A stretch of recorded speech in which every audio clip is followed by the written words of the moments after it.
நிகழ்ச்சியில பற்பல பக்கங்களை பார்த்துவிட்டு வந்திருப்போம். ஒவ்வொரு முறையும் எங்களுடைய தமிழை வணக்கம் நிகழ்ச்சியில் நச்சிந்தனை பகுதியா இருக்கட்டும், திருக்குறள் பகுதியா இருக்கட்டும், அதையும் தாண்டி ஒவ்வொரு நாளுக்குமான ஒரு சொந்தமான ஒரு பகுதி இது போன்ற பக்கங்கள்லாம் பார்த்துட்டு ஒரு முக்கியமான பகுதியில் இணைந்திருக்கிற புறம். அதாவது எங்களுடைய அறுதி பக்கம். முக்கியமாக இந்த தமிழை வணக்கம் நிகழ்ச்சியின் அறுதி பக்கத்துல பல்வேறுபட்ட துறை சார்ந்தவர்கள், முக்கியமா கலைத்துறையில பயணிக்கிறவங்க, இது போன்ற விஷயங்கள்ல சாதிச்சவங்களை தான் அன்றாடம் நாங்க எங்களுடைய கலையகத்துக்கு வரவழைத்து நேர்காணல் பண்றது வழக்கம். அதே போல இன்றைய நாளும் எங்களுடைய தமிழை வணக்கம் நிகழ்ச்சியில ஒரு அதிதிதான் இணைந்திருக்க போகிறார். முக்கியமாக பெண்களும் சரி ஆண்களும் சரி தன்னை அழகாக வைத்துக் கொள்ள வேண்டியதை எல்லாம் ஆசைப்படுவாங்க. அது முக்கியமா இது ஒரு துறையா எடுத்து இன்றைய காலகட்டங்களில் நிறைய பேர் சாதிக்கிறாங்க. அதே போல ஒரு சாதனை பெண்மணி தான் எங்களோடு இணைந்திருக்கிறாங்க. அதாவது ஒப்பனை கலைஞர் மற்றும் ராச்சல் சலூன் அகாடமியின் உரிமையாளர் சுஜீவா பிரியதர்ஷினி அவர்கள். வணக்கம். வணக்கம். எப்படி இருக்கிறீங்க? நல்லா இருக்கிறேன். உங்களை சந்திச்சு ரொம்ப மகிழ்ச்சி. ரொம்ப சந்தோஷம். எனக்கு ரொம்ப மகிழ்ச்சியா இருக்குது. நிச்சயமாக. அதாவது ஒரு ஒப்பனை கலைஞர் அப்படின்னு சொல்லும் போது இதுவும் ஒரு கலைதான்.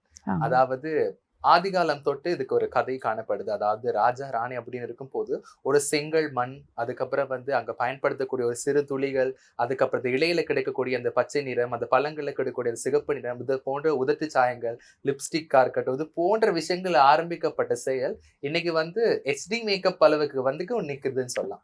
அது என்னன்னு சொன்னா உலகம் மாறும். உலகம் மாறும் போது ஒவ்வொரு தொழில்நுட்பம் மாறிடுச்சு, டெக்னாலஜி வளர்ந்துருச்சு. இது இருக்கும் போது உங்களுடைய துறையான இந்த மேக்கப் துறையும் ஒப்பனை துறையும் மாறிட்டே வருது. இந்த துறைக்குள்ள உங்களுடைய ஆரம்பம் நீங்க எப்படி வந்தீங்க? என்னோட ஆரம்பம் நான் சின்ன வயசுல இருந்தே எனக்கு இந்த துறையில ரொம்ப ஆர்வம் இருந்துச்சு. நான் சின்ன வயசுக்கு படிக்கிற காலத்திலேயே மேக்கப் என்றாலும் சரி, ட்ரெஸ்ஸிங் பண்ணுறது, யாருக்காவது நாங்கள் பண்ணி கொடுத்தா அந்த மாதிரி விஷயங்கள நான் ரொம்ப ஆர்வம். அதாவது கலைத்துறையில் எனக்கு ஆர்வம் ஜாஸ்தி இருந்துச்சு. அது டான்ஸிங், பாட்டு, அதே மாதிரி ஆர்ட்ஸ் பண்ணுறது, அதோடு இந்த சைடும் எனக்கு ரொம்ப இன்ட்ரெஸ்டாக இருந்த ஒரு சைடு ஆஃப்டர் O லெவலுக்கு பிறகு நான் டிசைட் பண்ணினேன், நான் என்னோடய சைடை இந்த பக்கம் திருப்பணும் அப்படிங்கிறதுக்காகவே. நான் எக்ஸாம் எடுத்துகிட்டு இருக்கிற டைம்லேயே கவர்மெண்ட் கோர்ஸ் ஒன்றுக்கு நான் அப்ளை பண்ணி வச்சுருந்தேன். எக்ஸாம் முடிய எனக்கு அந்த இடத்துல வாய்ப்பு கிடச்சிச்சு. அதோட நான் இதை அந்த பக்கம் திருப்பிட்டேன். அதாவது தன்னுடைய படிப்பின் போதே ஏற்பட்ட ஒரு ஆசை, கலைக்கு எனக்கு கொடுக்கணும், அதுக்காக இந்த ஒப்பனை கலைனே நமக்கான பக்கம், இதுக்கு நம்மளை சாதிச்சு நம்ம உயர்ந்து நிக்கலாம் என்ற ஒரு நம்பிக்கையோடு வந்த துறை தான். அதுதான் இன்னைக்கு உங்களை இங்க வச்சு உட்கார வைக்குதுன்னு நான் சொல்லியிருக்கேன். அதாவது ஒரு துறை அப்படின்னு பயணிக்கும் போது எந்த துறை இருந்தாலும் வாழ்க்கையில பிரச்சனை இருக்கும். முக்கியமா இந்த ஒப்பனை கலை துறைகள்ல பல்வேறுபட்ட பிரச்சனைகள், சவால்கள் எதிர்கொண்டிருப்பீங்க. முக்கியமா நீங்க எதிர்கொண்ட சவால்கள்லாம் என்ன துறையில? சவால்கள்னு சொல்லும்போது ஆரம்ப காலகட்டத்தில் நான் இது படிக்க ஆரம்பித்ததுக்கு, ஆனால் அந்த தொழிலில் நான் ஈடுபடவே இல்லை. படிச்சுட்டேன், ஆனால் நான் ஈடுபடலை. அந்த டைமில் கூடிய நான் என்னோடய 18வது வயசில் நான் ஆரம்பித்தேன் இந்த கோர்ஸ் படிக்கிறதுக்கே. அப்போ எனக்கு எங்களுக்கு பாஷை தெரியாது. எங்களோட சகோதர மொழி எனக்கு சிங்களம் தெரியவே தெரியாது. ஆனாலும் எனக்கு எங்கே போகணும், எங்கே படிக்கணும், இது யார்கிட்ட போய்ட்டு கற்றுக்கிறலான்னு அதுவும் எனக்கு அந்த ஐடியாவும் இருக்கையில், என்னோடய ஃப்ரெண்ட் ஒருத்தங்க தான் எனக்கு சஜஸ்ட் பண்ணியிருந்தாங்க. இந்த மாதிரி கவர்மெண்ட் கோர்ஸ்ன்னு கொடுக்குறாங்க, வொகேஷனல் ட்ரைனிங் ப்ராஜெக்ட் ஒன்று செய்கிறாங்க கவர்மெண்ட்டால், நாங்கள் வேணால் அதில் ஜாயின்ட் ஆக்கிடலாம் அப்படின்னு சொல்லிட்டு அவங்களோட ஐடியாவில் தான் நான் ஜாயின்ட் ஆகினேன். அதுக்கு பிறகு அங்கே போய் பார்த்தா full and full Sinhala medium. எனக்கு சுத்தமாக சிங்களமே வராது. என்னடா இப்படி ஒரு கஷ்டமாக போயிடுச்சு அப்படின்ட்டு. பட் அங்கே இருந்த ஸ்டூடெண்ட்ஸும் சிங்கள ஸ்டூடெண்ட்ஸ் தான் இருந்தாங்க. 2-3 முஸ்லீம் கேர்ள்ஸும் இருந்தாங்க. அவங்களும் சிங்கள மீடியம் படித்த ஸ்டூடெண்ட்ஸ் தான். பட் அவங்களுக்கும் பேச முடியும் தமிழில், பட் எக்ஸ்பிளைன் பண்ண தெரியாது. அந்த தமிழில் எக்ஸ்பிளைன் பண்ண தெரியாது. இருந்தாலும் எனக்கு இருந்த ஆர்வத்தின் நிமித்தம் நான் அந்த கோர்ஸை கண்டினியூ பண்ணினேன். என்னோடய டீச்சரும் சிங்கள மீடியம் தான். எனக்கு என்ன பேசினாலுமே துப்புரவாக தெரியாது அந்த வயசில். இருந்தாலும் அவங்க பண்ணுற அந்த ட்ரைனிங் ப்ராக்டிக்கலை வச்சு நானே எனக்கு செல்ஃபாக நோட்ஸ் எடுத்து எல்லாத்துக்குமே ஸ்டெப் பை ஸ்டெப்ஸ் எல்லாத்தையும் கற்றுக்கிட்டு அந்த கோர்ஸை கம்ப்ளீட் பண்ணி முடிச்சுட்டு ஆஃப்டர் அதுக்கு ஒரு 3-4 இயர்ஸ் அப்படியே ட்ராப் பண்ணி வச்சுருந்தேன். ஏன்னா அந்த இண்டஸ்ட்ரிக்கு அதுக்கு பிறகு நான் என்ன பண்ணுறதுன்னு எனக்கு அந்த ஐடியா ஒன்றும் இருக்கலை, சரியான கைட்லைன் ஒன்றும் இருக்கலை. அதுக்கு பிறகு ஆஃப்டர் 21 நான் மேரி பண்ணிட்டேன். மேரி பண்ண பிறகு ஹஸ்பண்டும் அந்த டைமில் அப்படி ஒரு தாட் இருந்துச்சு, ஒய்ஃப் ஒர்க்குக்கு அனுப்ப மாட்டாங்க, மாடலிங் பிரைடல் மேக்கப் அப்படின்னு சொன்னால் அவங்க நினைக்கிறது மாடலிங் சைடு அப்படிங்கிற மாதிரிக்கு. அப்போ அதனால் அவங்களும் அதில் பெருசாக ஆர்வம் எடுக்கலை. ஆனால் நான் விருப்பப்பட்டதை படிக்க விட்டாங்க. நான் 1 by 1 கோர்சஸ் படிச்சுக்கிட்டே போய்கிட்டு இருந்தேன். 2013 வரைக்குமே நான் ஸ்டடீஸ் பண்ணிக்கிட்டே தான் இருந்தேன் கண்டினியூஸாக. ஆர்டர்ஸ் எல்லாம் ஃப்ரீலான்ஸ் பண்ணிக்கிட்டு இருந்தேன். சலூனுன்னு சொல்லி நான் 2014 தான் ஸ்டார்ட் பண்ணினேன். ஃபீல்டுக்கு 25 வருஷமாக நான் இருக்கிறேன். இருந்தாலும் என்ன தெரிஞ்சவங்களுக்கு மட்டும் தான் என்ன தெரியும். இப்படி தான் இருந்தேன் நானும். வெளி உலகம் வந்து பெருசாக காட்டிக்கொள்ள இல்லை. இப்போ வந்து சோஷியல் மீடியா அப்படி இப்படின்னு வந்தனால கொஞ்சம் என்னோட ட்ரெண்டுக்கு நான் வெளியில் வந்தேன். இப்போ அவங்களுக்கும் அந்த நாலேஜ் வந்துட்டு ஹஸ்பண்டுக்கும் வந்து எங்களுக்கு ஒரு தொழிலை நான் விருப்பப்படுறனால நான் ஃபீல்டில் ஆர்வமுள்ள ஆளுங்கிறது அவருக்கு நல்லா தெரியும். அதனால எனக்கு தடை போட இல்லை, வந்து தொடர்ந்து படிக்கவும் விட்டாங்க, மேல் படிப்பையும் தொடர விட்டாங்க. அப்புறம் எனக்கான தகுதியை உண்டாக்கிட்டு தான் நான் இந்த தொழில்துறைக்குள்ளே வந்து காலையை வச்சது. கட்டாயமா ஒரு எந்த துறை எடுத்தாலும் முக்கியமாக ஆர்வம் என்றது காணப்பட வேண்டும். ஆமாம் ஆர்வம் இருந்தா மட்டுமே தான் எல்லா துறையிலையும் சாதிக்கலாம். ஆமாம் ஆர்வம் இருக்கணும். ஏன்னா சொன்னா வந்து ஆமாம் நீங்க சொன்ன மாதிரி 25 வருட காலம் என்பது வந்து சாதாரண காலமே கிடையாது. ஆமாம் அதுவும் நீங்க படிச்சுட்டு அதுக்கு பெரிய ஒரு கேப், அதுக்கு பிறகுதான் வந்து நீங்க அதுக்கான வேலைப்பாடுகள் நீங்க உட்படுத்திட்டீங்கன்னு சொல்லிருந்தீங்க. ஆமாம் அதான் நீங்க படிச்சது மட்டுமே இல்லாம நாங்க சில விஷயங்கள் கேள்விப்பட்டோம். அதாவது உங்களுக்கான பிராண்ட் ரேச்சல் சலூன் அண்ட் அகாடமின்னு சொல்லலாம். நிறைய விஷயங்கள் பேசலாம் அதை பத்தி. முக்கியமாக ஒரு பெண்ணா இருந்து முக்கியமாக இந்த கலைத்துறையில பயணிக்கணும்னு சொன்னா பல பிரச்சனைகள், பல சவால்கள் இதெல்லாம் கடந்து தான் வரணும். அதையும் தாண்டி நம்மளுக்கு சப்போர்ட்டா இருக்கக்கூடிய, நீங்க சொல்லிருந்தீங்க உங்களோட கணவன் வந்து சொன்ன படிச்சுக்கோ, ஆனா இதுக்கான வேலைப்பாடுகள், ஏன்னா அதுக்கு அவங்களுக்கான அந்த விஷயம் வந்து புரியல அப்ப என்ன. ஆமாம் ஆனா இப்ப அப்படின்னு சொல்லும் போது பல்வேறுபட்ட விஷயங்கள் வந்து நிறைய பேர் சாதிக்கிறாங்க. இருந்தாலுமே கூட நீங்க கட்டதை தாண்டி நான் படிச்சதை மற்றவங்களும் படிக்கணும், அவங்களையும் ஆமாம் உருவாக்கணும் என்ற மனப்பாங்கு உங்களை என்றும் வாழ வைக்கணும் தான் சொல்லணும். ஆமாம் அதுக்கான ஆரம்பம் எப்படி இருந்துச்சு, இந்த அகாடமிக்கான ஆரம்பம்? அகாடமிக்கான ஆரம்பம் வந்து நான் என்னோட தகுதி ஏன்னா எனக்குன்னு எனக்கு இது போதுமா, நான் நிறைய கற்றுக்கிட்டேன், நிறைய இடத்துல படித்தேன். ஆனாலும் எனக்கு இது போதாது, இன்னும் கொஞ்சம் இன்னும் கொஞ்சம் இன்னும் கொஞ்சங்கிறத நான் டெவலப் பண்ணிக்கொண்டேன்.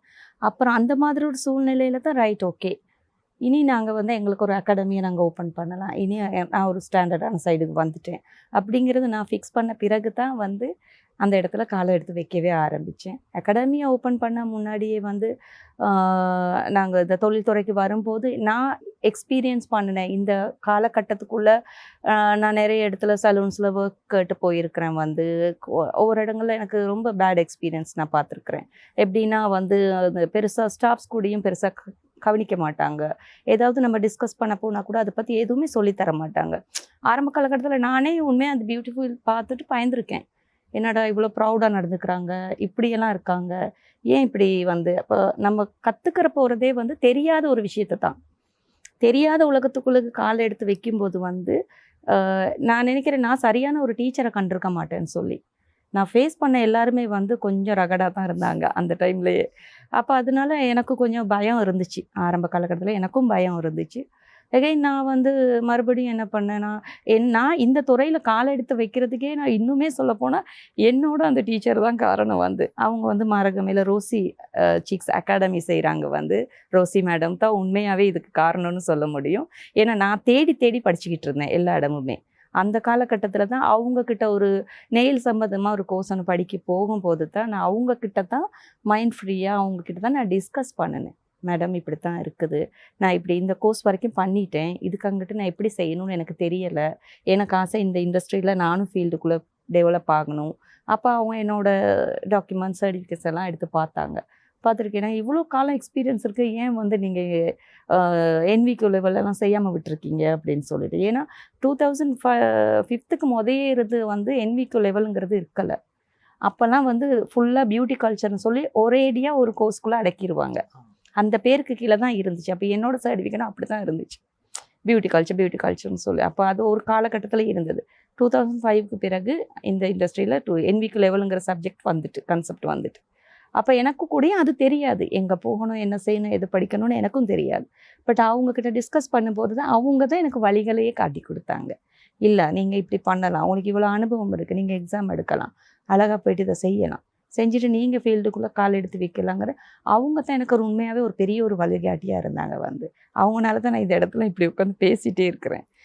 அதை தொடர்ந்து என்ன படிக்கணும், எப்படி போகணும், என்ன மாதிரியான சூழ்நிலைகளை ஃபேஸ் பண்ணணும், அடுத்தடுத்த கட்டங்களுக்கு எங்கே போய் படிக்கலாங்கிறத எல்லாத்தையும் கைட் பண்ணி பிஸ்னஸ் ஒன்று திறக்கிறதுக்கான எல்லா ஏற்பாடுகளையும் அவங்க தான் எனக்கு பண்ணி தந்தாங்க. வந்து இந்த சூழ்நிலையில் நான் அவங்களுக்கு தான் நன்றி சொல்ல நான் ரொம்ப கடமைப்பட்டிருக்கிறேன். நிச்சயமாக அவங்களுடைய ஒரு வழிகாட்டல், அவங்களுடைய ஒரு கைட்லைன்ஸ் அதான் வந்து உங்களுக்கான பாதை உருவாக்கி கொடுத்திருக்கு. ஆமா. அந்த பாதை தான் இன்னைக்கு ராஷியல் சலூன் அகாடமியும் உருவாக்குறதுக்கும் நீங்களும் பல மாணவர்களை உருவாக்குறதுக்கும் அந்த தகுதி ஏற்படுத்தி கொடுத்திருக்குன்னு சொல்லலாம். முக்கியமாக வந்து ஒரு துறையில பயணிக்கிறதுக்காக பல்வேறுபட்ட கடின உழைப்பை நம்ம போட்டா மட்டும்தான் வந்து துறையில நீடித்த காலம் நாங்க வாழலாம், சர்வைவ் பண்ணலாம்னு சொல்லலாம். அதையும் தாண்டி வந்து ஒரு பெண்ணா இருக்கும் போது லைஃப்ல பேலன்சிங்ன்றது கட்டாயமா இருக்கணும். அதாவது உங்களோட ஃபேமிலியும் நீங்க பார்க்கணும், அதை தாண்டி நீங்க உங்க அகாடமியும் பார்க்கணும், உங்களுடைய தொழிலையும் பார்க்கணும். 3 வழிகள் காணப்படுது. எப்படி நீங்க உங்களோட லைஃப்ல இதை பேலன்ஸ் பண்ணுவீங்க? அது நான் ரொம்ப ஸ்ட்ரகிள் தான் உண்மையாவே சொல்ல போனா. ஒரு ஒர்க்கிங் உமனா பார்க்கும் பொழுது வந்து எல்லா லேடிஸுக்குமே இருக்கிற பெரும்பாலும் பிரச்சனை அதுதான்.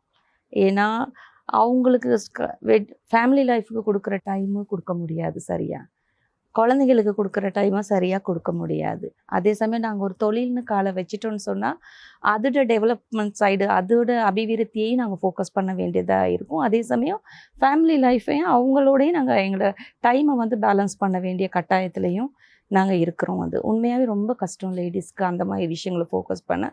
நான் இன்னும் சொல்லப்போனால் நான் இன்னும் ஃபெடப்பாகாமல் இருக்கிறதுக்கு காரணமே வந்து என்னோடய ஃபேமிலி மெம்பர்ஸ் தான். ஏன்னா எனக்கான சைட் சப்போர்ட்டை எல்லாருமே கொடுத்துட்ருக்காங்க. ஹஸ்பண்டாக இருந்தாலும் சரி, பசங்களாக இருந்தாலும் சரி, அவங்க எனக்கு எந்த ட்ராவலும் கொடுக்க மாட்டாங்க. இது பண்ணித்தாங்க, அது பண்ணித்தாங்க, இப்படி பண்ணுங்க, அது பண்ணி எதுவுமே கொடுக்க மாட்டேங்க. ஏன்னா ஃபேமிலி லைஃப்குள்ளே நான் லாங் டைம் இருந்துட்டு தான் பிஸ்னஸ்க்குள்ளே வந்தேன். இந்த ஃபீல்டுக்குள்ளே நான் காலை வச்சேன். அதனால் ஹஸ்பண்ட் ரொம்ப சப்போர்ட்டிவ், அவங்க ரொம்ப சாக்ரிஃபை பண்ணிக்கொள்ளுவாங்க வந்து. அதாவது ஒரு ஒய்ஃப் கிட்டே இருந்து எதிர்பார்க்க வேண்டிய எல்லா விஷயத்தையுமே அவங்களுக்கு ஃபுட்டு கொடுக்குறதோ, நான் வராட்டியும் அவங்களே சாப்பிட்டுப்பாங்க. அந்த மாதிரி நிறைய விஷயங்கள்.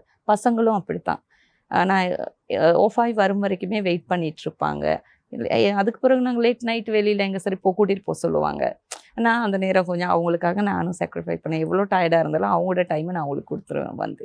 இந்த மாதிரி சூழ்நிலைகள் லேடிஸ்ன்னு எடுக்கும் பொழுது வந்து ரொம்ப வந்து நானும் அந்த சூழ்நிலைக்குள்ளே ஃபேஸ் பண்ணபடியால் நானும் அதை அனுபவிச்சிருக்கேன். ரொம்ப கஷ்டமான சைடு ஒன்று தான். எல்லாத்தையுமே ஒரே நேரத்தில் ஃபோக்கஸ் பண்ணுறது வந்து எதையாவது ஒன்று சாக்ரிஃபை பண்ணியே ஆக வேண்டிய கட்டாயத்தில் தான் இருப்போம் நாங்கள். வாழ்க்கையில சாக்ரிஃபை பண்றதுன்றது ஒரு பெரிய முற்றுப்புள்ளியே நாங்க வச்சுக்கணும். ஏன்னா அப்படி இருந்தா மட்டும்தான் வந்து எந்த துறையிலையும் நம்ம தடையின்றி பயணிக்கலாம். அப்படி இருந்தா மட்டும்தான் வந்து எல்லா விஷயத்தையும் சர்வைவ் பண்ணலான்றத நீங்க ஆணித்தனமா சொல்லிருந்தீங்க. அதுவும் ஒரு பெண்ணா இருந்து பல்வேறுபட்ட விஷயங்களை சாதிக்கணும்னு சொன்னா ஒரு திருமண வாழ்க்கைக்கு பிறகு வந்து அவங்களுடைய வாழ்க்கை வந்து திருப்பு முனை வந்து வேற. ஆனா திருமணத்துக்கு முன்பதாக வேறு. ஆனா நீங்க வந்து ஒரு 25 வருட காலம் படிச்ச பிறகு லைஃப் உங்களோட ஃபேமிலிக்காக லைஃப் கொஞ்ச நாள் ஒதுக்கிதான் நீங்க பிசினஸ்க்கு வந்திருக்கீங்கன்னு சொன்னீங்க. அது இருக்கும் போது நீங்க படிச்ச கல்வியும் நீங்களும் தெரிஞ்சுட்டு மற்றவங்களும் உருவாக்குன்றது வந்து சாதாரண விஷயமே கிடையாது. நிச்சயமாக நிறைய விடயங்கள் பேசிட்டு இருக்கேன். முக்கியமாக வந்து இப்ப பொதுவான கேள்விகளா நான் கேட்க போறேன். முக்கியமாக வந்து ஒரு பிரைடல் அகாடமி நடத்துறதும் தாண்டி இன்றைய காலகட்டங்கள்ல பிசினஸ்ன்றது வந்து நிறைய வளர்ந்துருச்சு. எந்த துறை எடுத்தாலும் பிசினஸ் தான். அப்படி இருக்கும் போது இப்ப பியூட்டி கல்ச்சர் துறை, நீங்க சொன்ன மாதிரி அழகு கலை துறையிலையும் வந்து எக்கச்சக்கமான கடைகள் இருக்கு, எக்கச்சக்கமான கிளாஸஸ் பண்றாங்க. அப்படி இருக்கும் போது உங்களுடைய தனித்துவம் என்னது? என்னோட தனித்துவம்னு சொன்னால் நான் அனுபவித்த அந்த சூழ்நிலைகளில் வந்து என்கிட்ட வர எந்த கஸ்டமரும் சரி, எந்த மாணவர்களும் சரி அனுபவிக்கக்கூடாதுன்னு நான் நினைக்கிறேன். நான் ஸ்டடி பண்ணுற காலத்தில் நான் ஃபோக்கஸ் பண்ண விஷயங்கள், அதே சமயம் ஒரு ஒர்க்குக்கு போகும்போது நாங்கள் ஒரு வேலை தேடிட்டு போகும்போது அந்த இடத்துல நாங்கள் ஃபேஸ் பண்ணுற விஷயங்கள், கல்வி கற்கணும், நாங்கள் இந்த துறையில் கற்கணும்னு போகும்போது எங்களுக்கு சரியான நாங்கள் பணத்தை கொடுத்துருந்தோம். ஆனால் சரியான எங்களுக்கு அந்த கல்வி முறைப்படி வந்து சேருதா, அந்த விஷயத்துக்குள்ள நான் ஃபேஸ் பண்ண எல்லா காரியத்தையும் ஃபோக்கஸ் பண்ணிட்டு தான் என்னோடய கஸ்டமருக்காக இருந்தாலும் சரி, என்னோடய ஸ்டூடெண்ட்ஸ்க்காக இருந்தாலும் சரி, ரொம்ப ஒவ்வொருத்தரையும் தனித்தனியாக கேர் பண்ணி அவங்களுக்கு என்ன ப்ராப்ளம், அவங்களுக்கு என்ன கற்றுக்கிறணும், அவங்க ஒரு ஸ்டடி பண்ண வராங்களா, அவங்களுக்கு என்ன தேவை இருக்குது, அதை நான் புரிஞ்சு கொண்டு அவங்களுக்கான சர்வீஸும் சரி, கல்வியும் சரி, நான் ரெண்டையுமே சரியாக அதை பேலன்ஸ் பண்ணி செய்துக்கிட்டு போய்கிட்டு இருக்கேன். என்ன மாதிரி விஷயங்கள்லாம் இப்போ நீங்கள் இப்போ உங்களோட மாணவர்களுக்கு சொல்லி கொடுத்துட்ருக்கீங்க உங்களோட அகாடமியில் வந்து ஹேர் பியூட்டி, பிரைடல், நெயில் அந்த கோர்ஸ் தனியாக போய்கிட்டு இருக்குது. அது கற்க வரவங்களுக்கு அது துறை சம்மந்தமான படிப்புகள் போய்கிட்டு இருக்குது. அது இல்லாமல் டெய்லரிங் சைடும் நான் வந்து செய்துக்கிட்டு இருக்கிறேன். Tailoring and aari work. ஏன்னா தொழில்னு எடுக்கும் பொழுது வந்து பெண்களுக்கு ரொம்ப முக்கியமான சைடு வந்து இது. ஏன்னா இது ஒரு சொந்தமாகவே யாருக்கு வேணாலும் ஒரு தொழிலை துவங்கலாம். எனக்கு ஆசை என்னோட ஸ்டூடெண்ட்ஸ்ன்னு சொல்லி என்னோட அகாடமிக்கு முன்னாடியே அவங்க வந்து இன்னொரு அகாடமி போட்டாங்க கூடயும் நான் ரொம்ப பெருமையாக தான் அதை ஃபீல் பண்ணுவேன் வந்து. ஏன்னா இந்த காலகட்டத்தில் அப்படி ஒரு நிலைமையும் இருக்குது. ஒருத்தரை உடைச்சிட்டு ஒருத்தர் முன்னுக்கு வரக்கூடாதுன்னு நினைக்கிற ஒரு சைடு ஒன்று இருக்குது. ஆனால் என்னோட ஸ்டூடெண்ட்ஸை பொறுத்த மட்டும் நான் அவங்களுக்கு கொடுக்குற பெஸ்ட் ஐடியா, நீங்கள் ஸ்டடி பண்ணுங்கள், படிச்சுட்டு இருங்க. ஆனால் அந்த காலத்திலேயே வந்து சம்பாதிக்க பழகுங்க. உமன் கட்டாயம் சம்பாதிக்கணும். ஏன்னா எந்த நாளுமே வந்து என்னோட தாட் அது. மேபி எல்லா ஃபெசிலிட்டிஸும் இருக்கிற பேரண்ட்ஸும் இருப்பாங்க, பசங்க இருப்பாங்க, ஹஸ்பண்ட் இருப்பாங்க, ஒய்ஃப் இருப்பாங்க. ஆனால் ஃபேமிலி லைஃப்னாலே பிரச்சனை வராத யாருமே இருக்க மாட்டாங்க. ஆனாலும் ஹஸ்பண்ட் அவங்களுக்கு ஏழுமான காலம் வரைக்கும் அவங்க உழைச்சி கொடுப்பாங்க வந்து. பசங்க அவங்களுக்கு ஏழுமான மட்டும் செய்வாங்க. ஆனால் ஒரு ஃபேமிலி உமனாக, ஒரு அம்மாவாக, ஒரு லேடியாக அவங்க வந்து கட்டாயம் வந்து சம்பாதிக்கக்கூடியவங்களாக தான் இருக்கணும். அது அவங்களோட பெருமைக்காக இல்லை, அவங்களுடைய பாதுகாப்புக்காக. ஒரு காலத்தில் ஹஸ்பண்ட் இல்லாமல் போகலாம், பசங்க இல்லாமல் போகலாம். ஆனால் அவங்க கற்றுக்கொண்ட தொழில் அவங்கள விட்டுட்டு ஒரு நாளும் போகாது. அவங்க எந்த காலத்துலையும் அவங்களால உட்காந்து சம்பாதிக்க முடியும். அதுக்காகவே நான் ஸ்டூடெண்ட்ஸ்னாலும் ரொம்ப ஃபோக்கஸ் பண்ணி அவங்களுக்கு சொல்லி கொடுக்குறேன். நான் கைட் பண்ணுறது அப்படித்தான் வந்து, நீங்கள் சீக்கிரமே படிச்சுக்கிட்டு இருங்க, ஆனால் ஒர்க் ஆரம்பிங்க. எது வரைக்கும் படிச்சிங்களோ அதெல்லாம் நீங்கள் செய்யுங்க, எடுத்து செய்துக்கிட்டு போங்க. உங்களுக்கான அந்த எக்ஸ்பீரியன்ஸை நீங்கள் உருவாக்கிக்கோங்க. ஏன்னா ஒரு குறிப்பிட்ட காலகட்டத்தில் நிறையா இப்போ என்னோட ஸ்டூடெண்ட்ஸ் கூடயும் ரொம்ப குட்டி பிள்ளைங்களை வச்சிட்டு இருக்கவங்க வந்து படிப்பாங்க. டைமே அவங்களுக்கு கிடைக்காது. மிஸ் எனக்கு கொஞ்சம் டைம் பார்த்து ஃப்ளெக்சிபிள் பண்ணித்தாங்க, பாபாவை நாங்கள் போயிட்டு நர்சரியில் விட்டுட்டு எடுக்கணும், அந்த டைமுக்குள்ளே எனக்கு கொஞ்சம் டைம் தரையிலுமா. கட்டாயம் நான் அவங்களுக்கு கொடுத்துருக்கேன். அந்த மாதிரி அம்மாவுக்கு கூடயே நான் டைம் கொடுக்குறேன். நான் அவங்களோட டைமே அது தான், அவங்களோட டியூரேஷன் அந்த அந்த அவங்க அந்த எடுத்து காலை வைக்கும்போதே நம்மளும் கொஞ்சம் அவங்களோட ஒரு சப்போர்ட் ஒன்று கொடுத்துட்டோம்னு சொன்னால் அவங்களும் கொஞ்சம் ஃப்ளெக்சிபிளாக அடுத்த கட்டத்தை நோக்கி போயிடுவாங்க.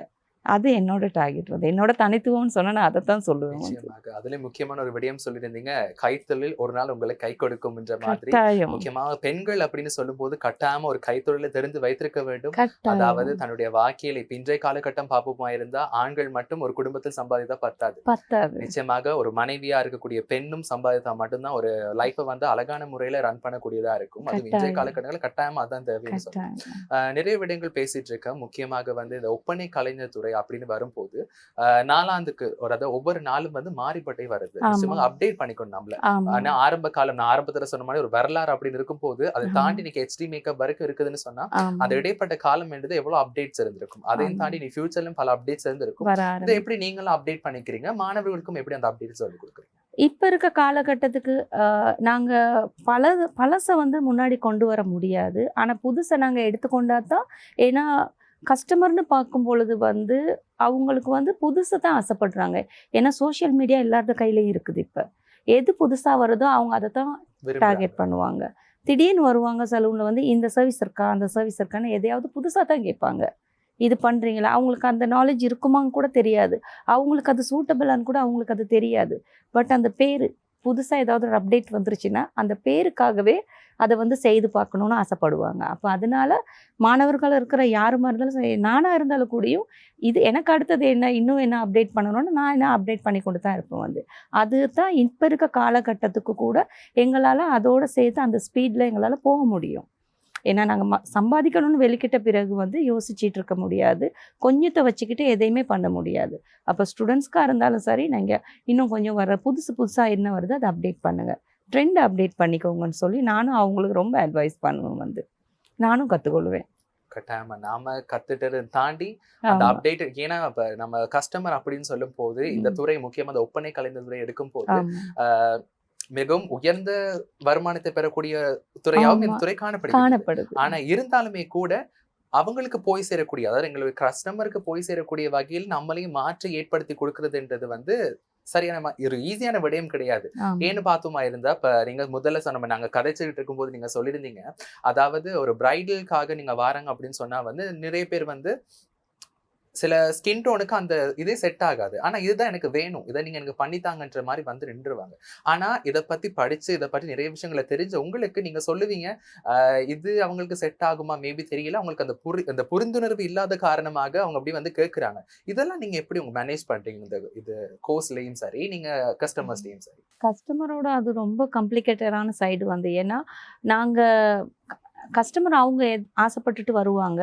நம்மளால முடிஞ்ச மட்டுக்கு நாங்க அவங்களுக்கு சஜெஸ்ட் பண்ணி பார்ப்போம். இல்ல இது உங்களுக்கு சூட் ஆகாது. இப்படி பண்ணுனா உங்களுக்கு இந்த மாதிரி இதுக்கு அங்கால அடுத்தது என்னென்ன ஆகும். சம்டைம் வந்து அவங்க ரொம்ப டார்க் ஸ்கின்னா இருந்தா அவங்கள ரொம்ப நாங்க ஓவரா ஒயிட்டா அவங்கள ஃபேரா காட்டணுமா இருக்கும்போது நிறைய ஃபவுண்டேஷன் நிறைய இது லோட் பண்ண வேண்டி வரும். அதுவே பிரேக் ஆக ஆரம்பிக்கும். டேமேஜ் ஆக ஆரம்பிக்கும். அப்போ அந்த மாதிரி நிறைய கரெக்ஷன்ஸ் அந்த இடத்துல பிழைகள் நடக்க வாய்ப்பு இருக்குது. இருந்தாலும் அவங்க அவங்களோட ஒரு நாள் அது வந்து அவங்களோட முக்கியமான நாள். திருமண நாளுங்கிறது அவங்களுக்கே உண்டு. அவங்க தான் அன்னைக்கு ஹீரோயின். அவங்க தான் ஹீரோ, அவங்க தான் ஹீரோயின். அவங்க என்ன ஆசைப்படுறாங்களோ அவங்க அதெல்லாம் செய்ய ஆசைப்படுவாங்க. அதே சமயம் என்னால் முடிஞ்சதுன்னா அவங்களுக்கு அவங்களோட விருப்பத்தையும் பார்த்து அவங்கள எந்த அளவுக்கு சாக்ரிஃபை பண்ண முடியுமோ அந்த அளவுக்கு நானும் இறங்கி வேலை செய்து கொடுத்துருக்குறேன் வந்து. அது என்னோட தனித்துவம். ஏன்னா கஸ்டமர் வந்து எதிர்பார்த்துட்டு வரும்போது நாங்கள் அதை அவங்களுக்கு ப்ரெசென்ட் பண்ணும் பொழுது தான் அவங்க உண்மையாகவே வந்து ரொம்பவே சந்தோஷம் அடைவாங்க. அப்போ நாங்கள் முடிஞ்ச மட்டுக்கும் சிலவங்க வந்து நல்லா ஃபேராகவும் இருப்பாங்க, சிலவங்க ரொம்ப டார்க் ஸ்கின்னாகவும் இருப்பாங்க. ஆனால் அவங்களே சொல்லுவாங்க, இல்லை என்னை நேச்சுரலாக காட்டுங்க, நான் இருக்கிற மாதிரியே எனக்கு இருக்கணும், மேக்கப் போட்ட மாதிரியே தெரியக்கூடாது, இப்படி சொல்கிற கஸ்டமர்ஸும் இருப்பாங்க. ஆனால் இப்போ இன்றைய காலகட்டம் பார்க்கும் மாதிரி தான் அந்த மாதிரி அப்ரோச்சஸ் தான் உங்களுக்கு அதிகம் வருமா இருக்கும். ஏன்னா நேச்சுரலாக விரும்புறது நேச்சுரல் தான் வந்து உண்மையாகவே இப்போ ட்ரெண்டில் இருக்காது தான் வந்து. ஒரு சிலவங்க வந்து தன்னை ஃபேராக காட்டணுங்கிறதுக்காகவே வந்து சஜஸ்ட் பண்ணுவாங்க. ஒரு சிலவங்க வந்து அவங்களோட லுக்கை இன்னும் கொஞ்சம் அழகுபடுத்தி காட்டணும், அதாவது நேச்சுரல் லுக்கில் காட்டணும்னு சொல்லி விருப்பப்படுவாங்க. வந்து லாங் லாஸ்டிங் வேணும், நேச்சுரல் லுக்காக காட்டுங்க, வந்து ரொம்ப ஃபவுண்டேஷன் போடாதீங்க, ரொம்ப வந்து அந்த ரொம்ப முகத்துக்கு அடித்த மாதிரி ஒரு லுக்கு கொடுக்காதீங்க, என்ன பார்த்தாலே நேச்சுரலாக தெரியணும். அந்த லுக் நிறைய சஜஷன்ஸ் இருக்குது வந்து. அப்படி வந்து கஸ்டமர்ட அப்ரோச்சை வந்து நம்ம சரியான முறையில் அவங்களுக்கு ஏற்ற மாதிரி போமா இருந்தால் நம்மளுடைய பிஸ்னஸும் ரன் ஆகும், எங்களுக்கான தனித்துவம் வந்து அங்க திகழப்படுது. நிச்சயமா. அடுத்ததாக ஒரு பொதுவான கேள்வி, அதாவது இந்த ஒப்பனை கலைஞர்களையும் தாண்டி இந்த அகாடமி ரன் பண்றவங்களுக்கு தான் இந்த போன்ற விஷயங்கள் வந்து சரியான முறையில் தெரியும்னு நினைக்கிறேன். முக்கியமா வந்து மக்களுக்கு ஒரு விழிப்புணர்வு அந்த விஷயம் இருக்கணும்னு நினைக்கிறேன். ஏன்னா இன்றைய காலகட்டங்களில் இந்த ஒப்பனை கலைஞர்களுக்கு வந்து இந்த 1 day கோர்சஸ்ன்றது வந்து கண்டக்ட் பண்றாங்க நிறைய பேர். ஒரு நாள் கோர்ஸை நீங்க பிரைடல் முடிச்சுக்கலாம், படிச்சுக்கலாம், தையல் கலை படிச்சுக்கலாம், அதுக்கப்புறம் நெயில் எக்ஸ்ட்ராக்ஷன் படிச்சுக்கலாம், இது போன்ற விஷயங்கள்லாம் சொல்றாங்க. இதெல்லாம் நீங்க உங்களோட கண் பார்வையில எப்படி காணப்படுது? ஆமாம். இப்போ இண்டஸ்ட்ரியில் வந்து எல்லாருமே வந்து அந்த ஃபீல்டுக்குள்ளே ஒர்க் ஷாப்புங்கிறத எல்லாருமே செய்கிறாங்க தான். ஆனால் ஒர்க் ஷாப்புன்னு சொல்லும் பொழுது ஒரு ப்ரொஃபஷனல் கோர்ஸுக்கும் ஒரு ஒர்க் ஷாப்புக்கும் நிறைய டிஃப்ரென்ஸ் இருக்குது. ஒரு 6 மாதம் படிக்க வேண்டிய ஒரு சப்ஜெக்டை வந்து எங்களால் ஒரு நாளில் கற்றுக் கொடுக்க முடியாது. ஆனால் அந்த 6 மாதம் இருக்கிற சப்ஜெக்டில் ஏதாவது ஒரு சப்ஜெக்டை தான் ஒரு நாள் ஒர்க் ஷாப்பாக எங்களால் கொடுக்க முடியும். அதுதான் இப்போ இருக்கிற காலகட்டம். ஆனால் சில பேர் நிறைய இடத்துல அது செய்கிறாங்க தான். நானும் நிறைய பார்த்துட்டு தான் இருக்கிறேன். 1 day workshop, master class, மேக்கப்புக்கு பிரைடல் கிளாஸஸ் எல்லாம் செய்யத்தான் செய்கிறாங்க வந்து. ஆனால் மாணவர்களாகிய அவங்க தான் அதை தெரிஞ்சு கொள்ளணும். ஒரு நாள்லேயே எங்களால் இவ்வளோ கற்றுக்கிற முடியுமா? ஏன்னா ஒரு பிரைடல் கோர்ஸ்னால் மேக்ஸிமம் 3 மாதம் சரி அந்த கோர்ஸை அவங்க படித்தாகணும். ஏன்னா அதில் நிறைய விஷயம் இருக்குது கற்றுக்கிறதுக்கு. அது ஒரு நாளில் நம்மளால் முடியுமா எடுத்துக்கொள்கிறதுக்கு? ஆனாலும் மேக்கப் ஆர்டிஸ்ட்டாக அவங்களும் வந்து எவ்வளோ ஏழுமோ பெஸ்ட் கொடுக்கத்தான் பார்ப்பாங்க. ஸ்டூடெண்ட்ஸ்க்கு அவங்க பெஸ்ட் கொடுக்கத்தான் பார்ப்பாங்க. ஆனால் ஸ்டூடெண்ட்ஸ் வந்து அதை தெரிஞ்சுக்கிட்டு அவங்க போய்ட்டு அதில் வந்து எவ்வளோ அவங்களால முடியுமோ அவ்வளோத்தை தான் அவங்களால எடுத்துக்கொள்ளவும் முடியும் வந்து. இது பார்க்க போனால் சில சப்ஜெக்ட் இப்போ ஒரு நெயில் டெக்னாலஜி, ஒரு ஜெல் நெயில் எக்ஸ்டென்ஷன் நாங்களும் கூட தான் ஒர்க் ஷாப்ஸ் கண்டக்ட் பண்ணுறோம். வந்து gel nail extension work shop கொடுக்குறோம், லேஷ் எக்ஸ்டென்ஷன்ஸ் கொடுக்குறோம் வந்து. அதெல்லாம் ஒரு நாளில் முடியும், கற்றுக்கொள்ளலாம். அதெல்லாம் ஒரு நாளில் கற்றுக்கொள்ள முடியும். பட் ஒரு நாளுக்குள்ள முடிக்கக்கூடிய விஷயங்கள் சப்ஜெக்ட் மட்டும்தான். இப்போ நெயில் டெக்னீஷியன் கோர்ஸில் நிறைய சப்ஜெக்ட் இருக்குது கற்றுக்கொள்கிறதுக்கு. ஆனாலும் அதில் ஒரு சப்ஜெக்டை தான் நாங்கள் கூட ஒர்க் ஷாப்பாக நாங்கள் கொடுக்குறோம் வந்து. அப்போ ஸ்டூடெண்ட்ஸ் ஆனவங்க அவங்க தான் தெரிஞ்சுக்கிட்டு போயிட்டு அதை வந்து அது அவங்களுக்கு ஓகேவா. சிலவங்க இண்டஸ்ட்ரியில் இருக்கிறவங்களே நிறைய இடத்துல படிச்சிருப்பாங்க, ஆனால் பட் அவங்களுக்கு அது புரிஞ்சிருக்காது. அப்போ அவங்களுக்கு கொஞ்சம் அட்வான்ஸ்டாக அவங்களுக்கு கொஞ்சம் நாலேஜ் கொஞ்சம் இம்ப்ரூவ் பண்ணுறதுக்காக கூடிய ஒர்க் ஷாப்பில் வந்து திருப்பி அவங்க கொஞ்சம் அவங்கள அப்டேட் பண்ணிக்கொள்றதுக்காக வந்து மறுபடியும் ஜாயின் பண்ணிக்கொள்வாங்க. அது ஒரு க்ராஸ் சைடில் ஸ்டடீஸ்ன்னு தான் சொல்ல முடியும். ஜெல் நெயிலோ ஒரு ஏதோ கோர்ஸ். சிலவங்க வந்து சலூன்னு செய்வாங்க, பட் அவங்க நெயில் கோர்ஸ் செஞ்சுருக்க மாட்டாங்க. ஆனால் பெடிக்யூ மெனிக்யூங்கிறது கட்டாயம் ஒரு சலூனில் இருக்கும், கட்டாயம் அது இருக்கும். அப்போ அதனால அவங்களுக்கு அந்த கஸ்டமர் கேட்டுட்டு வரும்போது வந்து இப்படி ஒரு ஒர்க் ஷாப்பை செஞ்சுட்டு அவங்க ப்ராடக்ட் நாலேஜ் எடுத்தோன்னா அவங்களே ப்ராடக்ட் வாங்கிட்டு அந்த கஸ்டமரோட அவங்க ஹேண்டில் பண்ணிக்கிட்டு போவாங்க. அப்போ நெயில் ஸ்பான்னு வைக்கிறவங்களுக்கு ப்ரொஃபஷனல் கோர்ஸ்னு கட்டாயம் தேவைப்படும். அப்போ இந்த மாதிரி இண்டஸ்ட்ரிகளுக்கு நிறைய விஷயங்கள் இருக்குது. பிரித்து அதை அறிஞ்சு கொண்டு ஸ்டூடெண்ட்ஸ் வந்து அதுக்குள்ளே படிக்கிறது உண்மையாகவே நான் ஸ்டூடெண்ட்ஸ் சைடை தான் சொல்லுவேன். இந்த விழிப்புணர்வுன்னு சொன்னால் அவங்க தான் அதை தெரிஞ்சு கொள்ளணும். வந்து எது சரியான இடம், எங்கே சரியான விஷயம் கிடைக்குது, எந்த இடத்துல நாங்கள் இன்வெஸ்ட் பண்ணினா எங்களுக்கு சரியான அறிவு கிடைக்கும், எங்களோட இதை இன்னும் கொஞ்சம் இம்ப்ரூவ் பண்ணி கொள்ளலாங்கிறத வந்து அவங்க தான் தெரிஞ்சு கொள்ளணும்.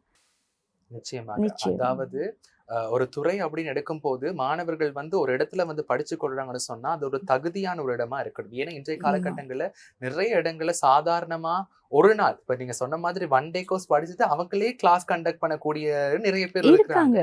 ஆனா இது மூலமாக அவங்களுக்கான சரியான படிப்பினை கிடைக்கப்படுறதா என்பது பார்த்தா ஜீரோன்னு தான் நான் சொல்றேன். ஏன்னா அவங்க அந்த நீங்க சொன்ன மாதிரி எனக்கும் பார்த்து அது புரிஞ்சுது. அதாவது அந்த ஒரு நாள் படிக்கக்கூடிய விடயத்தின் மூலமா தான் அவங்களுக்கான முழு விழிப்புணர்வு கிடைக்கப்படுது.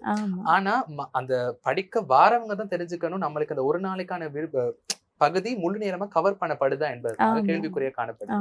ஆனா நிறைய பேர் வந்து இப்ப நான் சொன்ன மாதிரி நிறைய காம்படிஷன்ஸ் நடக்குது. இப்ப ஒப்பனை கலைஞர் சம்பந்தப்பட்ட விஷயங்கள்ல நிறைய காம்படிஷன்ஸ் நடக்குது. நிறைய அவார்டிங் செரமனி கொடுக்குறாங்க. முக்கியமாக வந்து இந்த 1 day வச்சுட்டு அவங்களும் கிளாஸ் பண்ணக்கூடிய தன்மைகள் காணப்படுது. ஒரு முக்கியமான தகுதி அப்படின்னு சொன்னா இந்த இதுக்கெல்லாம் வந்து ஒரு முக்கியமா இந்த பிரைடல் கோர்சஸ் சொன்னா இந்த மாதிரி தகுதிகள் தான் வந்து சரியான முறையில கிடைக்க பெற வேண்டும்னா நீங்க என்ன சொல்லுங்க? இந்த மாதிரியான தகுதிகள் தான் சரியாக கிடைக்க வேணும். அதாவது வந்து ஒரு ப்ரொஃபஷனலுக்கும் ஒரு ஒர்க் ஷாப்புக்கும் நிறைய டிஃப்ரெண்ட் இருக்குது. எனக்கு தெரிஞ்சு ஒர்க் ஷாப்பை மட்டுமே படித்து சலூன் செய்கிறவங்களும் இருக்காங்க. அப்போ ஒருத்தங்க வந்து ஃபுல் டைம் ஒரு கோர்ஸ் ஒன்று படிச்சுட்டு ஒரு 1 year அவங்க ஸ்பெண்ட் பண்ணி படிச்சுட்டு அவங்களும் ஒரு சலூன் பண்ணுவாங்க, இப்படி பண்ணுறவங்களும் ஒரு சலூன் பண்ணுவாங்க. பட் அது வந்து நம்ம எப்படி அதை பிரித்து அறிகிறது? ஏன்னா இப்போ மார்க்கெட்டிங் அப்படி இண்டஸ்ட்ரி உங்களுக்கு அப்படி ஆயிடுச்சு, ஆயிட்டு அது அப்படி ஆயிட்டு. ப்ரொஃபஷனலாக படிக்கிறவங்களும் இருக்காங்க, சும்மா ஒர்க் ஷாப் பண்ணிட்டு போயிட்டு சலூன் செய்கிறவங்களும் இருக்காங்க தான். ஏதோ கொஞ்சம் கொஞ்சம் அங்கே இங்கே அப்படி படிச்சுட்டு வந்து சலூன் செய்கிறவங்களும் இருக்காங்க தான். அந்த மாதிரியான சூழ்நிலையில் வந்து ஒரு ப்ரொஃபஷனலுக்கும் அவங்களுக்கும் ஒரு வித்தியாசம் இல்லாமல் போகுது. உண்மையாகவே காலகட்டம் அப்படி தான் மாறி இருக்குது. என்ன கேட்டால் நானே அது நிறைய எக்ஸ்பீரியன்ஸ் பண்ணியிருக்கிறேன். இப்போ நம்ம ஒரு ஹேர் கட்டிங்கும் ஏதோ ஒன்று கஸ்டமர் வருவாங்க நம்மக்கிட்ட, வந்துட்டு ஒரு பிக்சர் எடுத்துகிட்டு வந்துடுவாங்க. ஒரு பிக்சர் உண்மையாகவே இது தான் இந்த இடத்துல நடக்கிற விஷயம். ஒரு பிக்சர் எடுத்துகிட்டு வருவாங்க, பட் அவங்க ஹேருக்கும் அந்த பிக்சருக்கும் சம்மந்தமே இருக்காது. அவங்க ஹேர் வந்து வேறு டைப்பாக இருக்கும், அவங்க கொண்டு வந்த பிக்சரும் வேறு டைப்பாக இருக்கும். நம்ம வந்து அவங்களுக்கு எக்ஸ்பிளைன் பண்ணுவோம், இல்லை இது பண்ணுனா வந்து அன்னைக்கு ஒரு நாள் உங்களுக்கு அது இருக்கும், அடுத்த நாள் நீங்கள் ஆஃப்டர் வாஷ்க்கு பிறகு வந்து உங்களுக்கு பேக் டு நார்மல் வந்து இந்த லுக்கு உங்களுக்கு கொடுக்க முடியாது, எடுக்க இயலாது. ஏன்னா உங்களோட ஹேர் ஸ்ட்ரக்சர் வந்து இப்படி இல்லை. சம்டைம் அந்த கஸ்டமர் வந்து அன்னைக்கு பேசுனதோடு சரி வேற எங்கேயாவது போயிடுவாங்க. அப்போ அது யார் மேலே அதை மிஸ்டேக்குன்னு நாங்கள் எடுத்துக்கிற முடியும்? கஸ்டமர் மேலே தான். அந்த மாதிரி எக்ஸ்பிளைன் பண்ணியும் கூடியும் அவங்க அந்த அந்த ஒரு கொஞ்ச நேரம் அந்த சாட்டிஸ்ஃபேக்ஷனுக்காக வந்து அவங்க அந்த இடத்த வந்து அவங்களோட அந்த பின்னாடி அதில் என்ன இருக்குது, ஏன்னா அவங்களும் பே பண்ணி தான் அவங்க செய்ய போகிறாங்க. அவங்க பே பண்ணி தான் எங்கே போனாலும் அவங்க பே பண்ணி தான் அதை செய்யணும் வந்து. அப்போ நம்ம வந்து உண்மையான தன்மைகளை எடுத்து சொன்னால் கூடியும் ஏற்றுக்கொள்ள இல்லாத கஸ்டமரும் இருக்காங்க தான் வந்து. அப்போ அந்த மாதிரி சூழ்நிலையில் வந்து நம்ம இதுக்கு ஒரு பொதுவான ஒரு கருத்துன்னு சொல்ல முடியாது. கஸ்டமராக வரவங்களும் மாணவராக வரவங்களை தான் தேர்ந்தெடுத்துக்கொண்டு அவங்க தான் போக தெரிஞ்சிருக்கணும் வந்து. அதாவது புரிந்து கொள்ளக்கூடிய தன்மை அவங்கள்ட்ட சரியான முறையில் இருக்குமா இருந்தா அவங்க பயணிக்கிற துறை சரியான முறையில் அமைய பெறும் என்பது நிச்சயமாக. அதாவது இன்றைய காலகட்டங்கள்ல வந்து ஆண்களும் சரி பெண்களும் சரி இந்த ஒப்பனை கலை துறைகள்ல வந்து பல்வேறு விஷயங்களை சாதிச்சுட்டு வராங்க. முக்கியமா பெண்களுக்கும் சரி ஆண்களுக்கும் சரி நீங்க கொடுக்கக்கூடிய டிப்ஸ் என்னவா இருக்கு?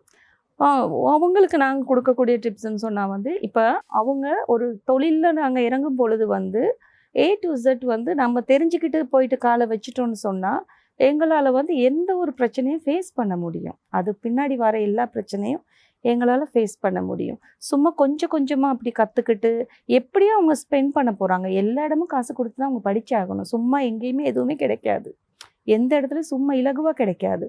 ஆனால் ஒரு ப்ரொஃபஷனல்னு சொல்லி ஒரு இடத்துல போய்ட்டு அவங்க இருந்தாங்கன்னு சொன்னால் அவங்களுக்கு, அதாவது இப்போ level 4 படித்தவங்க ஒரு level 5 படிக்க தான் வேணும்.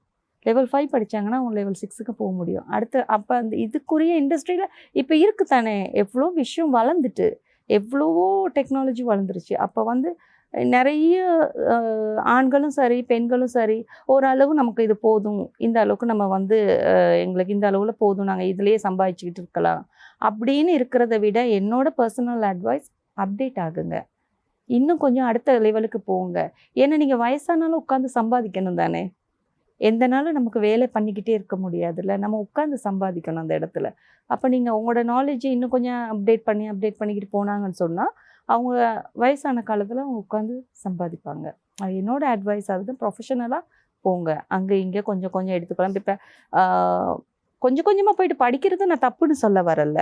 ஏன்னா அது சம்டைம் ஃபுல் கோர்ஸ் படித்தவங்களுக்கே சில விஷயங்கள் புரியாது. அப்போ அதுக்காக அவங்க போயிட்டு ஒரு ஒர்க் ஷாப்பில் அட்டென்ட் பண்ணுறது ஒரு தவறு கிடையாது. ஏன்னா அது அவங்க வந்து அந்த புரியாத விஷயத்த இன்னொரு இடத்துல போயிட்டு அவங்க அதை கேட்ச் பண்ண பார்க்குறாங்க. இன்னொரு ப்ராக்டிஸ்க்காக அவங்க போகிறாங்க. அது தப்பு கிடையாது. ஆனால் ஒர்க் ஷாப்பை மட்டுமே நம்பிக்கிட்டு போயிட்டு ஒரு சலூனை ஓப்பன் பண்ணுறது வந்து தவறான காரியம். முழுமையாக படிச்சுட்டு அந்த தொழில் இறங்குனது தான் எல்லாருக்குமே நல்லது. அது வந்து ஆமா. அதாவது சரியான முறையில எல்லா விடயத்தையும் தெரிந்து அறிந்து புரிந்து இருக்கும் போது ஆமாம், தான் ஒரு அகாடமியும் ரன் பண்ண முடியும். அதை தாண்டி பல மாணவர்களையும் உருவாக்க முடியும். அதுக்கான உருவாக்க தன்மை முடியும். வந்து நாம முழுமையா இருந்தா மட்டும்தான். நாம தெரிந்து கொள்ள வேண்டியங்கள் நம்மளுக்கு முழுமையா கிடைக்க முழுமையா பெற்றால் மட்டுமே இருக்குது. இதுல சாதிக்க முடியும்னு முடியும். சொல்லிருக்கீங்க. இன்றைய நாள் தமிழை வணக்கம் நிகழ்ச்சியில் நிறைய விஷயங்கள் பேசுறது முக்கியமாக வந்து உங்களுடைய துறையா இருக்கட்டும், நீங்க இந்த எப்படி துறைக்குள்ள வந்தீங்க, முக்கியமா மாணவர்களுக்கு அகாடமி ரன் பண்றதும் தாண்டி நிறைய விஷயங்கள் சொல்லியிருந்தீங்க. நிறைவா ஒரு கேள்வி இறுதியாக, எதிர்காலத்துல நீங்க என்னென்ன பண்ண இருக்கிறீங்க? உங்களுடைய அகாடமியும் சரி, நீங்களும் சரி. எதிர்காலத்தில் என்னோட திட்டம் வந்து எனக்கிட்ட கற்றுக்கொள்கிற மாணவர்கள் வந்து நான் ரேச்சல் ஸ்டூடெண்ட்ஸுங்கிறத கௌரவமாக சொல்லணும். என்னோட பிளான் அதுதான். ஏன்னா என்கிட்ட வர ஸ்டூடெண்ட்ஸ் வந்து பாதியோட நிறுத்தவே கூடாது. அவங்களுக்கு நான் வந்து அதிகபட்சமாக என்ன முடியுமோ அவங்களுக்கு அடுத்த கட்டத்தை நோக்கி போகிறதுக்கான நான் என்கிட்ட வர ஸ்டூடெண்ட்ஸ்க்கு என்னோட பர்சனல் அட்வைஸ் நான் நிறைய கொடுக்குறது. நீங்கள் இப்படி இப்படி பண்ணுங்கள், அடுத்த கட்டத்தை நோக்கி போங்க, பிரயாணிங்க. என்னோட சலூன்லேயே நானும் டார்கெட் பண்ணுறேன் வந்து என்னோட மாணவர்களை அடுத்த கட்ட சூழ்நிலைக்கு கொண்டு போகிறதுக்காகத்தான். இதுதான் என்னோட அச்சீவ்மெண்ட்ஸ் நான் நினைக்கிறேன். நிச்சயமாக. இன்றைய நாள் ஆதவனின் தமிழை வணக்கம் நிகழ்ச்சிக்கு வருகை தந்ததுக்கு ரொம்பவும் நன்றி. முக்கியமாக வந்து இந்த ஒப்பனை கலைஞர் துறையிலையும் தாண்டி நீங்க கற்ற விஷயத்தையும் தாண்டி மற்றவங்களுக்காக படிச்சு கொடுக்கணும், மற்றவங்களை வாழ வைக்கணும். ரேச்சல் சலூன் மாணவி தாண்டான்னு சொல்றதுக்கு அளவுக்கு நீங்க உருவாக்கணும்னு நினைக்கிற மனப்பாங்கு என்னைக்காச்சும் ஒரு நாள் உங்களை மேலோங்கி உட்கார வைக்கும்ன்றதான் என் கருத்துமே கூட. நீங்க எந்த வேலைகள் செய்தாலும் பர்சனலா இருந்தாலும் சரி, மாணவர்களும் சரி, இன்னும் பல உயரங்களை தொடரணும், பல உச்சங்களை தொடரணும் என்றதான் எங்களுடைய ஆசையும் கூட. இன்றைக்காக வருகை தந்ததுக்கு மனமார்ந்த நன்றிகள். ரொம்ப நன்றி. வந்து எங்களோட கருத்துக்களை பகிர்ந்து கொள்றதுக்காக நீங்கள் என்னை அழைச்சமைக்காக ஆதவன் சேனலுக்கு நான் ரொம்ப என்னுடைய நன்றியை தெரிவித்துக் கொள்கிறேன்.